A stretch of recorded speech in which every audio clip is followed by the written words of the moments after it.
Le père d'Ibrahim Traoré sort de son silence pour donner son point de vue au peuple burkinabé. Écoutez cet extrait et nous revenons à la conclusion.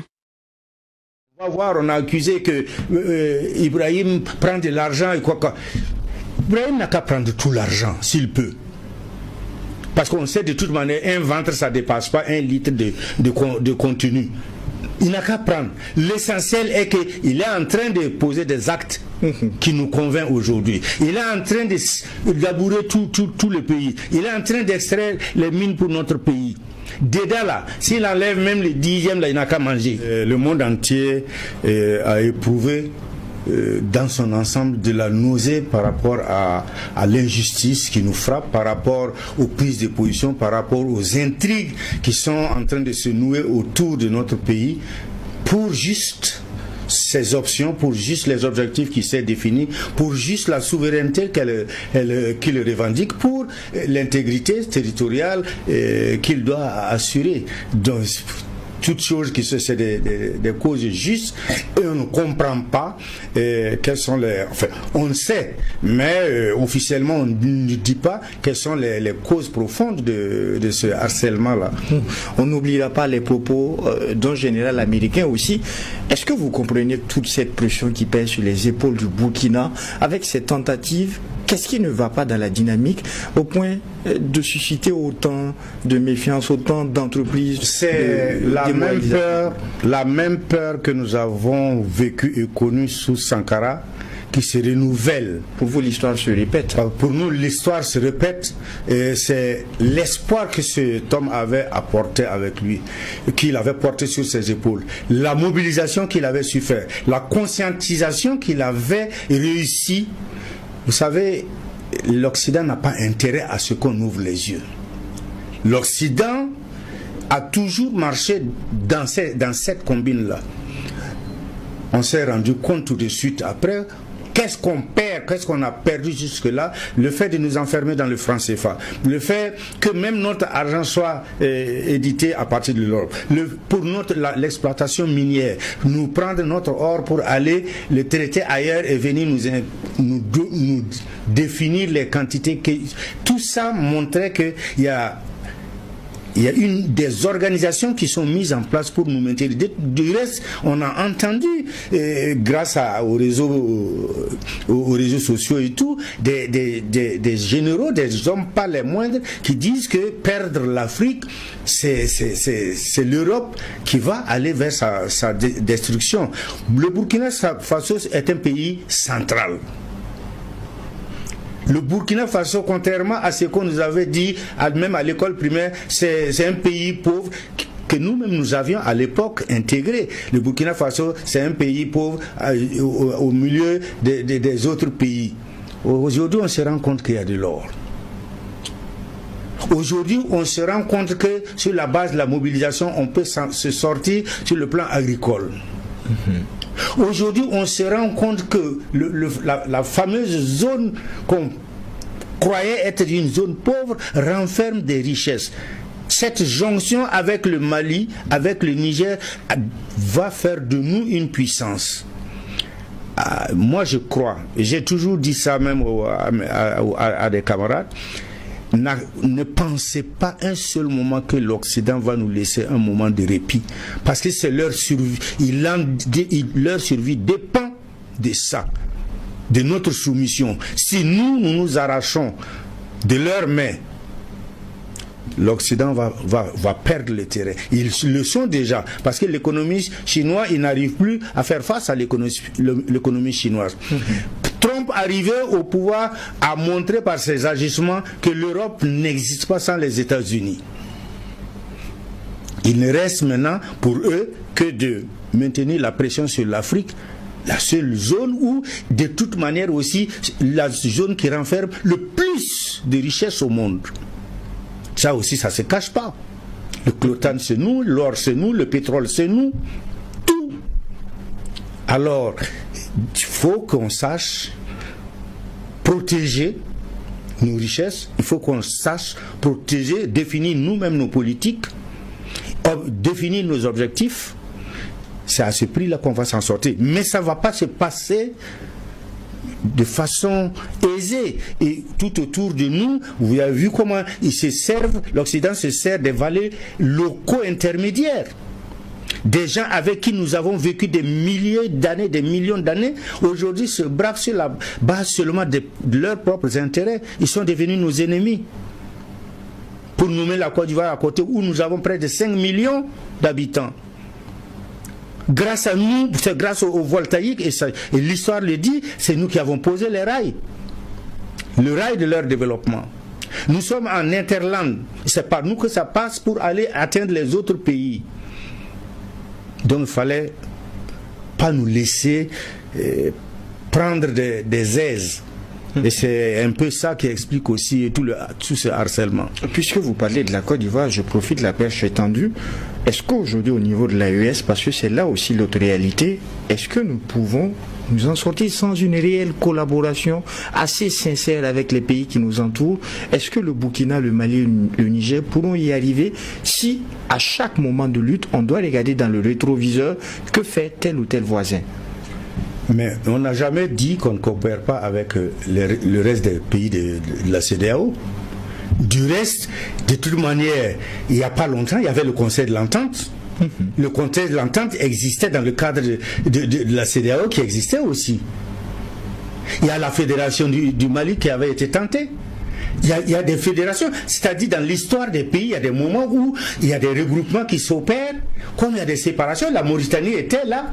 Au niveau de l'UEMOA, la Mauritanie s'est retirée, a créé sa monnaie, mais la Mauritanie vit toujours.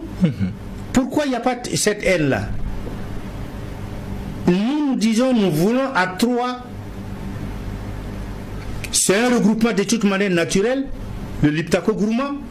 On a cette habitude de travailler ensemble, on vit les mêmes conditions de choses, donc c'est plus facile pour nous d'être forts avant, parce qu'on se rend compte qu'on n'est pas à l'aise au niveau de la CEDEAO. Nous voulons constituer d'abord un premier pas où on est à l'aise du point de vue politique, du point de vue économique, avant d'aller rejoindre. Cela n'empêche pas, c'est pas pour rien, même dans la définition de la coalition, on a dit qu'on n'interdit pas la libre circulation des biens et des hommes.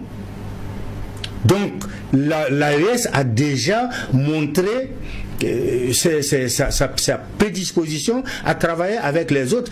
Rien ne dit aussi que même à l'heure actuelle, au sein de la CEDEAO, d'autres États ne vont pas se retrouver dans un cadre précis. Donc pourquoi nous condamner?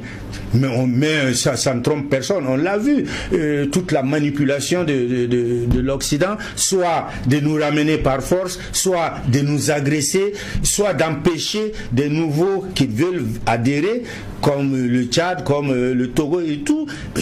Il y a un engouement, et c'est ça, il ne faut pas laisser faire. On le pense, est-ce que l'on se souvient des leçons? En 2012, lorsque le Mali faisait face déjà au terrorisme, est-ce que l'on se souvient de comment le Mali s'est débrouillé? Beaucoup étaient dans la quiétude. Je donnerai le Burkina.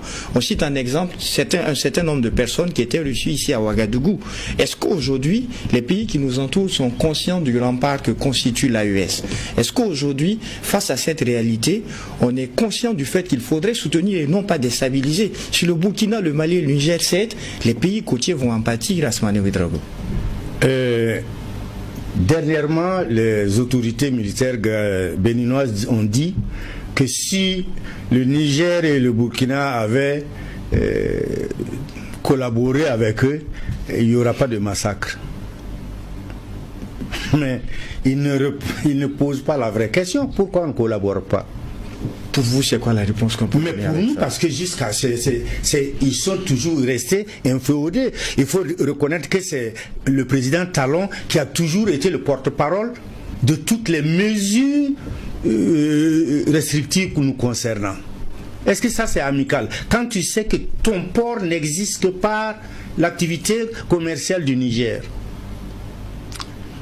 est-ce que c'est parce qu'il a eu d'autres propositions plus alléchantes qu'il s'est permis ça? C'est-à-dire par intelligence, même par logique simple, il aurait dû dire non, c'est mon voisin. Nous, notre économie, dépend en grande partie de ces pays-là, parce que c'est notre port qui fait rentrer le plus d'argent au Bénin. Pourquoi il continue? C'est pareil pour la Côte d'Ivoire. Quand ça va pas, on dit, bon, allez, on achète votre cacao plus cher. Pour les flatter, ça dure quoi? Cacao, c'est 1 an, c'est 2 ans, 2 ou 3 saisons, mais après, ça va retomber.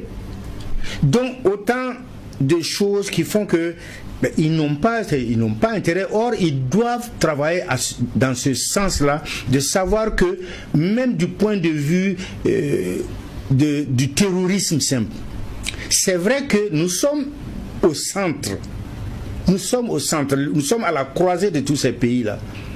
Tu quittes le Bénin pour aller au Niger, tu passes ailleurs, tu passes par soit le Bénin, soit le Burkina, soit le Mali. Donc, quelque part, nous recevons toujours les contre-coups les premiers. Ça a été, vous avez posé la question de la tactique française. Reprenez le cas de Gali, ou c'est quoi l'arabe là qui est à chose. Voilà. Vous avez vu? C'est-à-dire, on se sert toujours d'un groupuscule pour pouvoir entretenir la diversion à l'intérieur. Ça, c'est pareil. C'est comme nous, nos gens aussi. Abidjan est devenu la capitale de choses, de l'agitation anti-burkinabé. On connaît tous nos amis qui sont là-bas, qui sont devenus maintenant, c'est des burkinabés qui sont devenus la plume du mercenariat.